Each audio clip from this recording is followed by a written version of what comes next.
2019 ఎన్నికల్లో 21 రోజుల ముందల తెలుగుదేశం పార్టీ అభ్యర్థిగా మీ ముందల నుంచున. వాస్తవంగా నాడు నాకు మంగళగిరిలో పెద్ద పరిచయాలు లేవు. కేవలం అద్దుకుంటున్న ఇల్లు మంగళగిరి నియోజకవర్గంలో ఉంది.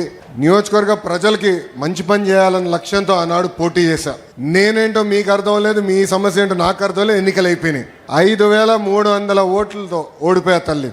ఓడిపోయిన రోజు మటుకు బాధ కలిగింది. కానీ రెండో రోజు నుంచి ఆ బాధ, ఆవేదన నాలో కసి పెంచింది. మంగళగిరి ప్రజలకి మంచి పనులు చేయాలా, ప్రతిపక్షంలో ఉన్న పర్వాలేదు, వాళ్ళ మనసు గెలుచుకోవాలని లక్ష్యంతో ఆనాడు నుంచి నా పని ప్రారంభించాను. తల్లి ఒక్కసారి ఆలోచించండి. ప్రతిపక్షంలో ఉన్నప్పుడు మీ ఆరోగ్యం కోసం ఎన్టీఆర్ సంజీవిని పెట్టా. తాడేపల్లిలో క్లినిక్, మంగళగిరిలో క్లినిక్, మన దుగ్గిరాల్లో ఏకంగా ఒక మొబైల్ క్లినిక్ పెట్టా. ఈ రోజుటి కూడా ఉచితంగా మేము ముందలు ఇస్తున్నాం ఆ క్లినిక్లో. రెండోది, ఊర్లో పెళ్లి జరిగితే గౌరవంగా బట్టలు పెడుతున్నాం. ఆనాడు కార్పొరేషన్ స్పందించబోతే ఎవరికైనా నీటి సమస్య ఉందంటే ఉచితంగా ట్యాంకర్లు పెట్టి నీరు మీకోసం అందించాను. పిల్లలు క్రికెట్ ఆడాలంటే వాళ్ళ కోసం మంగళగిరి ప్రీమియర్ లీగ్ కూడా 3 సార్లు ఏర్పాటు చేస్తాం జరిగింది.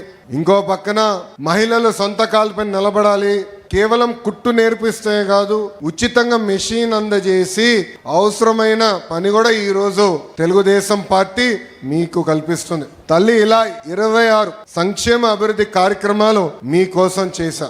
2024 ఎన్నికల ప్రచారం మీ దగ్గరకు వచ్చా. ఆనాడు మిమ్మల్ని ఒకటే కోరా, ఓడిపోయిన లోకేష్ ఇంత పని చేస్తే రేపు గెలిచిన లోకేష్ ఎంత పని చేస్తాడో ఒక్కసారి ఆలోచించమని కోరా.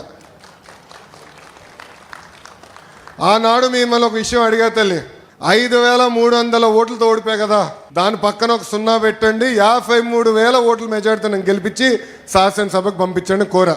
తల్లి అప్పటి వరకు సర్వేలు చదువుతాం, అన్ని పార్టీలు సర్వేలు చేస్తే మీకు బాగా తెలుసులేండి. సర్వేలు ఎక్కడ చూసినా కుప్పం కన్నా కొంచెం వెనకబడి ఉన్నాం మనం.